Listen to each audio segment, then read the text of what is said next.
لو سألتك ماذا تعلم عن الأمير مولاي رشيد، يمكن أن تذكر لي أنه يحب الجولف، أو يظهر في بعض الأحيان باللباس العسكري للبحرية المغربية، أو حتى له اهتمامات بالمهرجانات والفن، وأنه من بين أكثر 3 أشخاص أهمية في المملكة، والذي يمتلك القوة الناعمة داخليا وخارجيا مكنته أن يكون أحد أعمدة النظام داخل المملكة. وما يزيد من غموض هذا الأمير أنه من النادر للغاية أن تسمعه يتكلم رغم إتقانه ل4 لغات، وهي الفرنسية، الإنجليزية والإسبانية بطلاقة، إضافة إلى العربية. وهذا ما جعل الأمير مولاي رشيد مركز اهتمام وحب جارف من المغاربة، بوصفه رجل الظل في المملكة وأبرز محددي ملامح الدبلوماسية الملكية. مرحبا أعزائي المشاهدين من المحيط إلى الخليج في برنامجكم عرب شو. فمنذ الأيام الأولى لوصول الملك محمد السادس الأخ الأكبر للأمير مولاي رشيد إلى الحكم سنة 1999، كان حضور الأمير للأنشطة حضور دائم، فقد كان الرجل الثاني آنذاك المرشح للجلوس على العرش بعد أخيه، طبعا قبل ولادة ولي العهد مولاي الحسن سنة 2003. في هذا السياق شارك الأمير مولاي رشيد في المجلس الوزاري الأول في عهد محمد السادس بالرباط يوم 2 غشت في مطلع هذه الألفية، وكان أول مبعوث للملك محمد السادس إلى الملك السعودي الراحل فهد بن عبد العزيز في العام نفسه أثناء علاجه بماربية الأسبانية. بعد ذلك ستناط للأمير مهام محددة. فما هي مهام المنوطة بالأمير مولاي رشيد؟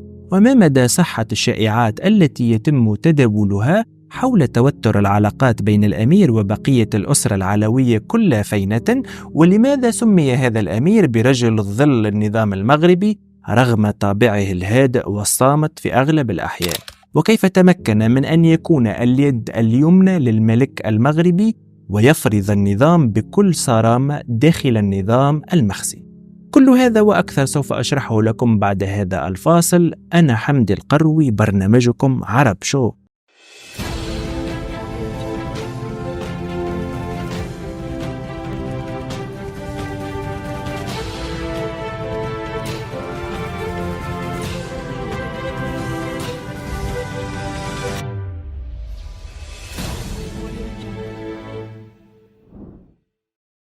أود أن ألفت انتباهكم أعزائي المشاهدين إلى الاشتراك في القناة وتفعيل زر الجرس لتصلكم حلقاتنا أولا بأول.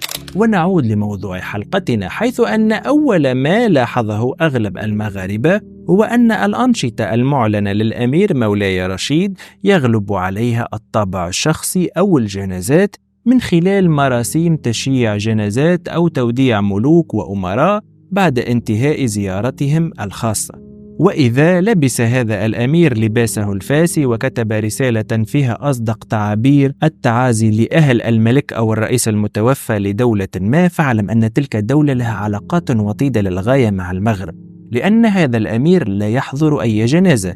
للتذكير فإن الملوك العلويين لا يحضرون مراسيم تشييع جنازات كبار رجال الدولة والملوك والرؤساء والأمراء، وهذا الأمر ينطبق حتى على عائلة الملك. فخلال وفاة الأميرة أمينة قبل عدة سنوات، وهي شقيقة الملك محمد الخامس بالرباط، لم يحضر الملك بل ناب عنه الأمير مولاي رشيد. بالتالي التحرك في الجنازات والأعراس وغيره من الأمور المتعلقة بتمثيل الملك في تلك المناسبات تعتبر جزءا من مهام الأمير مولاي رشيد. ولكن ما جعل هذا الأمير قريبا للمغاربة هو طريقة تعامله مع المغاربة أنفسهم. وفي هذا السياق يمكن أن أقدم لكم أحد الوقائع بين هذا الأمير والشعب المغربي. ففي إحدى ليالي السنوات الأخيرة من حياة الملك الراحل الحسن الثاني، تلقى الصحفي خالد الجامعي اتصالا هاتفيا من الأمير مولاي رشيد، هذا الأخير الذي كان يحضر لقاء رسميا مع والده. سأل صديقه دون مقدمات: هل لديك عشاء؟ فكان جواب الصحفي بأن هنالك دجاجة يمكننا اقتسامها إن رغبت بذلك. بعد مدة وجيزة حضر الأمير إلى بيت الجامعي وتناول فخذا من الدجاج وسط قطعة خبز، ثم أخذ كأسا من الشاي أو الأتاي بدون حراسة داخل المنزل، ولم يقم بتحليل الطعام ولا إدخال الحراسة داخل المنزل. ولا أي من البروتوكولات المتبعة في التعامل مع الملوك والرؤساء. فكما نعلم أن الملوك والرؤساء دائما مستهدفون من وكالات المخابرات المعادية، ولكن يبدو أن الأمير مولاي رشيد يعتبر استثناء.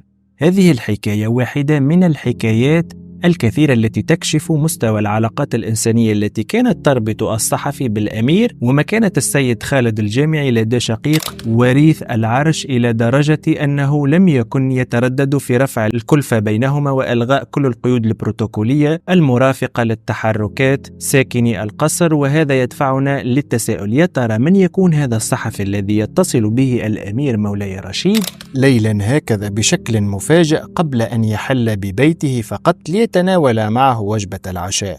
وكيف حظى هذا الصحفي بالمكانة عالية لدى الأمير؟ وكما يكشف أصدقائه المقربون، لم تكن نتيجة سعيه إلى التقرب من المحيط الملكي من خلال كتاباته الصحفية وآرائه السياسية، بل كانت نتيجة مصداقيته المهنية وقيمته الاعتبارية اللتين بناهما عبر مسار متفرد. والصدفة كذلك لعبت دورها، فلقد اصطدم خالد الجامعي بوزارة الداخلية منذ ماي 73، حيث تم اقتياده معصب العينين من مقر عمله في صحيفة لوبينيون نحو المجهول، والتهمة نشر صورة لطفل لم يكن غير الأمير مولاي رشيد إلى جانب بدويات يفترشن الأرض. وكتب عنوان المقال في تلك الصحيفة: هذا ليس فولكلور بل حقيقة، في إطار إبراز الاختلاف بين طبقات الشعب المرفه والفقير. ولكن ما لم ينتبه إليه الصحفي ورئيس تحرير جريدة لوبينيون حينها أن الطفل الذي يلبس ملابس أنيقة هو الأمير مولاي رشيد. وعلى أثر هذه الواقعة تم اقتياده إلى مقر الشرطة المغربية والتحقيق معه بسبب نشره صورة للأمير،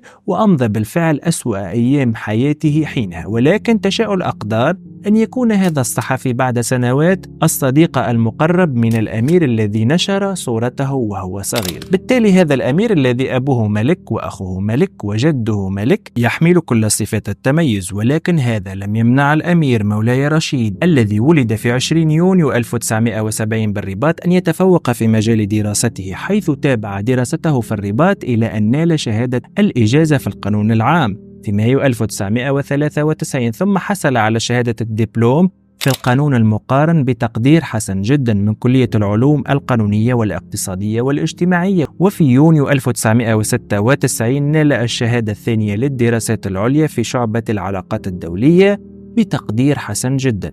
وفي 18 مايو 2001 نال شهادة الدكتوراه في القانون من جامعة بوردو في فرنسا بتقدير مشرف جدا. وكان موضوع الرسالة التي ناقشها هي منظمة المؤتمر الإسلامي، دراسة لمنظمات دولية متخصصة. ونظرا لأهمية الرسالة وقيمتها فقد صدرت توصية بنشرها في عام يوليو 2000، ورقى الأمير رشيد إلى رتبة جنرال دوبريغاد للبحرية الملكية. كما اهتم منذ صغره بالأنشطة الثقافية والرياضية، حيث يرأس منذ أبريل 1997 الجمعية الملكية المغربية للرماية بسلاح القنص، ويرأس مؤسسة المهرجان الدولي للفيلم بمراكش، وجمعية جائزة الحسن الثاني للغولف. وفي 5 أكتوبر 2004 وشح الأمير مولاي رشيد من طرف الملك ألبير الثاني ملك بلجيكا بالوسام ليوبولد الثاني الكبير. وقبل أن نمر إلى اهتمامات هذا الأمير يجب أن نسترجع فترة ولادته. فبينما كان لا يزال رضيعا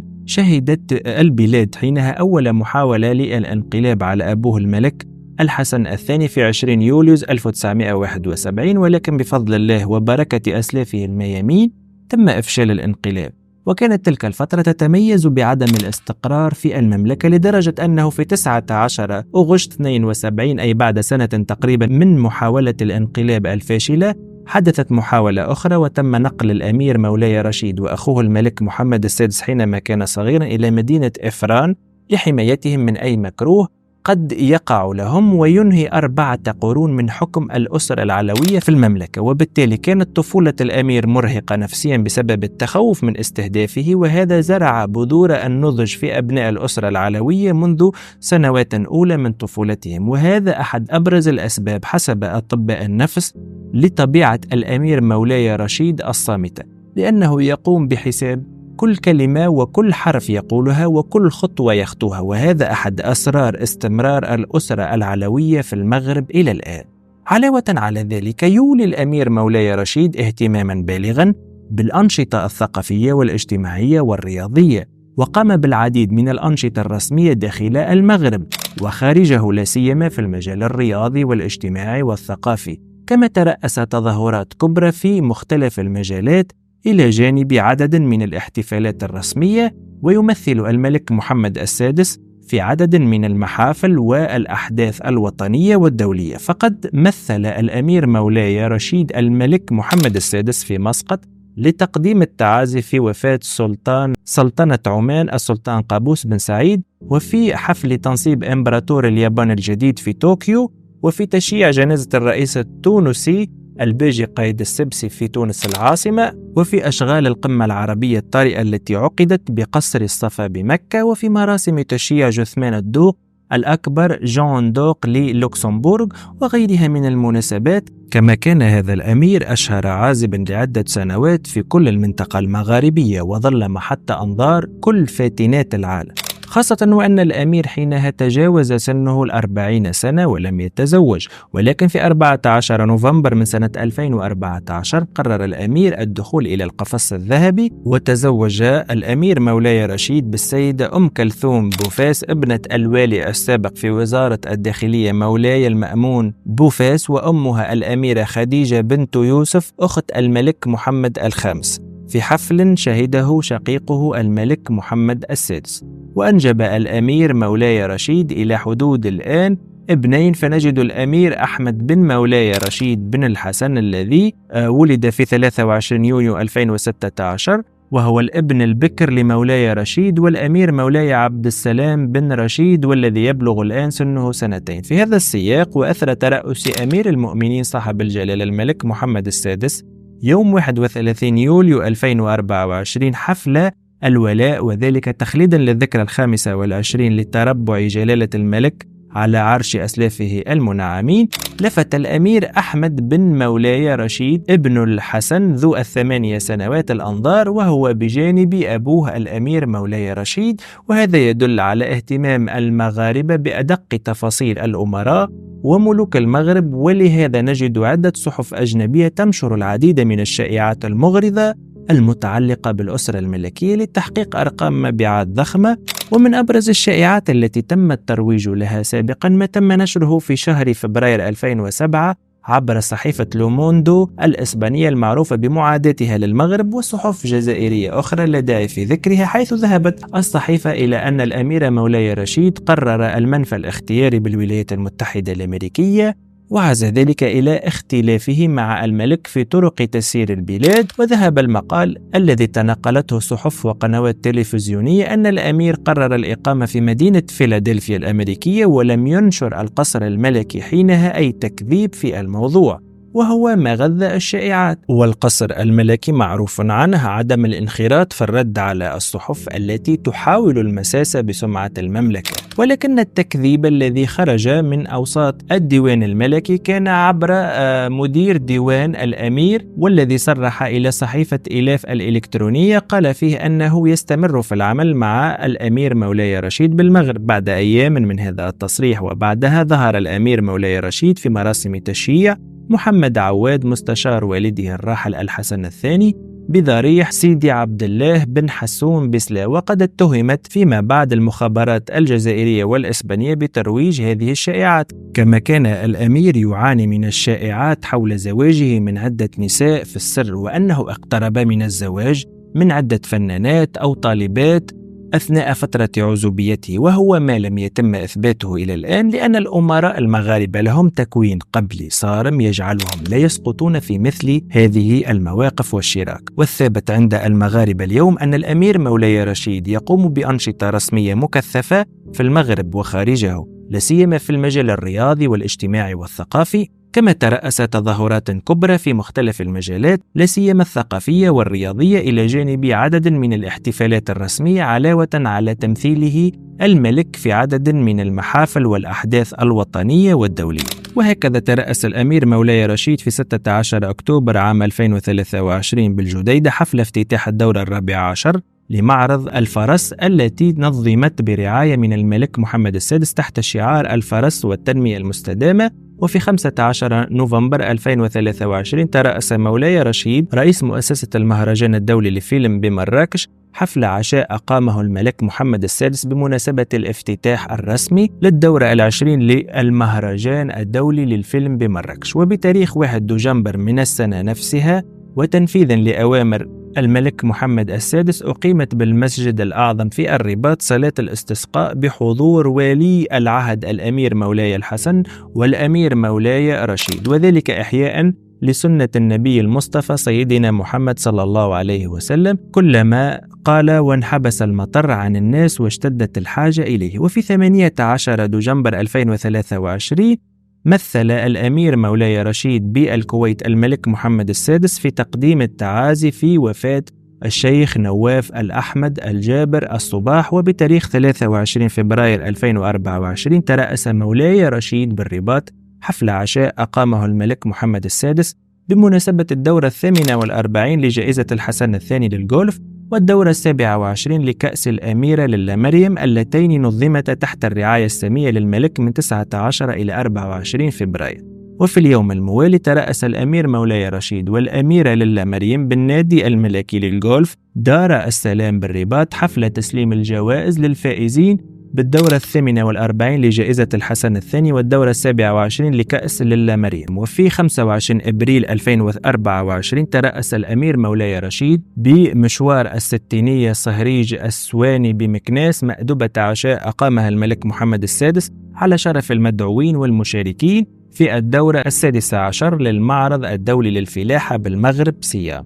كما كانت الذكرى 54 لميلاد الأمير مولاي رشيد التي حدثت في 20 يونيو 2024 مناسبة سعيدة احتفل بها كافة مكونات الشعب المغربي، وتم التعبير من خلالها عن مشاطرة الأسرة الملكية الشريفة أفراحها ومسراتها، وتجدد بالمناسبة آيات الولاء والإخلاص للملك محمد السادس. وهذه قصتنا عن الرجل الثالث في البروتوكول الملكي بعد الملك محمد السادس وابنه الأمير مولاي الحسن، وهذا الأمير يشغل رتبة جنرال دو بريغاد للبحرية المغربية للقوات المسلحة الملكية وأشهر عازب سابق بالمملكة. أرجو أن أكون قد وفقت في نقل المعلومة. اشتركوا الآن في القناة وفعلوا زر الجرس لتصلكم حلقاتنا أولا بأول، وكالعادة تصلكم حلقاتنا كل يوم خميس وأحد على الساعة 5 بعد الزوال بتوقيت الرباط. كان معكم حمدي القروي، برنامجكم عرب شو.